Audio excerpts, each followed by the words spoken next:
আচ্ছা, আমাদের এই যে গ্রহ পৃথিবী এর একদম গভীরে ঠিক কি আছে? চলুন না আজ সেই রহস্যটা ভেদ করার জন্য একটা সফরে বেরোই। কখনো কি মনে হয়েছে কেন পৃথিবীর কেন্দ্রটা এত ভারী আর এর উপরের দিকটা এত হালকা? চলুন এই দারুণ ব্যাপারটা নিয়ে একটু গভীরে যাওয়া যাক। দেখুন, প্রশ্নটা কিন্তু খুব সহজ। পৃথিবী কেন এমন স্তর দিয়ে সাজানো? কেনই বা ভারী জিনিসগুলো সব কেন্দ্রে আর হালকা পদার্থগুলো সব উপরে? এর পেছনের কারণটা কিন্তু দারুণ মজার। তো আমাদের এই অনুসন্ধানের প্রথম পর্বে চলুন পৃথিবীর সেই উত্তপ্ত গভীরে একটা ডুব দেওয়া যাক, যেখানে পরিস্থিতি এতটাই চরম যে তা সবকিছুকেই বদলে দেয়। পদার্থের এই যে বিভিন্ন অবস্থায় থাকার ক্ষমতা, এটাই কিন্তু পৃথিবীর স্তর তৈরির গল্পের প্রথম ধাপ। সবকিছু যখন গোলন্ত বা একটা আঠালো অবস্থায় ছিল, তখনই উপাদানগুলোর পক্ষে নিজেদের জায়গা বদলানো সম্ভব হয়েছিল।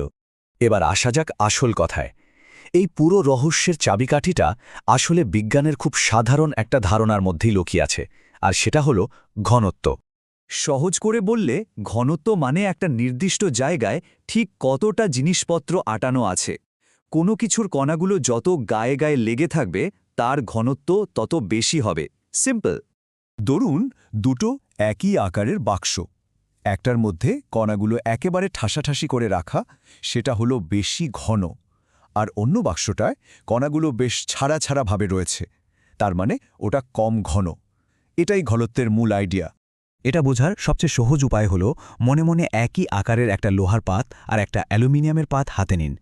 দেখবেন লোহাটা অনেক বেশি ভারী লাগছে, তাই না? কারণ ওর কণাগুলো অনেক বেশি ঠাসাঠাসি করে সাজানো। আর এটাই হলো প্রকৃতির এক অমোঘ নিয়ম। এই একটা নিয়মই কিন্তু জলে পাথর ডোবা থেকে শুরু করে একটা আস্ত গ্রহ তৈরি হওয়ার মতো বিশাল ঘটনা পর্যন্ত সবকিছুকে নিয়ন্ত্রণ করে। এবার চলুন দেখি কোটি কোটি বছর আগে এই সহজ নিয়মটাই কিভাবে আমাদের পৃথিবীকে আজকের এই রূপে গড়ে তুলেছিল। একবার ভাবুন তো, জন্মের পর আমাদের পৃথিবী ছিল একটা ফুটন্ত গলন্ত তরলের গোলক। ভারী হালকা সব পদার্থ একসাথে মিশেছিল, কিন্তু এই অবস্থাটা কিন্তু বেশিক্ষণের জন্য ছিল না। ঠিক এখানে প্রকৃতির সেই নিয়মটা কাজ করা শুরু করল। মহাকর্ষের যে অসীম টান, তাতে সবচেয়ে ভারী পদার্থগুলো যেমন লোহা আর নিকেল ধীরে ধীরে কেন্দ্রের দিকে থিতিয়ে পড়তে শুরু করল, আর অ্যালুমিনিয়াম বা সিলিকার মতো হালকা পদার্থগুলো ওগুলো বাইরের দিকে ভেসে উঠল, ঠিক যেন জলের ওপর তেল। তো এই বিরাট ভাগাভাগির ফলে কি হল? পৃথিবীর বিভিন্ন স্তরের ঘনত্বের মধ্যে যে পার্থক্যটা তৈরি হল, তা শুনলে সত্যিই অবাক হতে হয়। আমরা যে মাটির ওপর দাঁড়িয়ে আছি মানে ভূত্বক, তার গড় ঘনত্ব মাত্র 2.6 গ্রাম প্রতি ঘন সেন্টিমিটারে।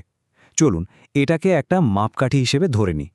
আর পৃথিবীর একদম কেন্দ্রে সেখানে এই ঘনত্বটা বেড়ে গিয়ে দাঁড়ায় অবিশ্বাস্য ১৩ গ্রাম প্রতি ঘন সেন্টিমিটারে, মানে আমাদের পায়ের নিচের মাটির চেয়ে প্রায় ৫ গুণ বেশি ঘন। ভাবা যায়? ওপর থেকে যত গভীরে যাওয়া যায়, ঘনত্ব যেন লাফিয়ে লাফিয়ে বাড়তে থাকে।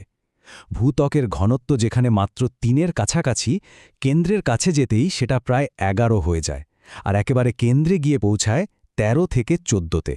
কি বিশাল এক তফাৎ! এখন প্রশ্ন হল, কোটি কোটি বছর আগে ঘটে যাওয়া এই ঘটনাটা আজকের দিনে আমাদের জন্য কেন এত গুরুত্বপূর্ণ? এর প্রভাবটা ঠিক কোথায়?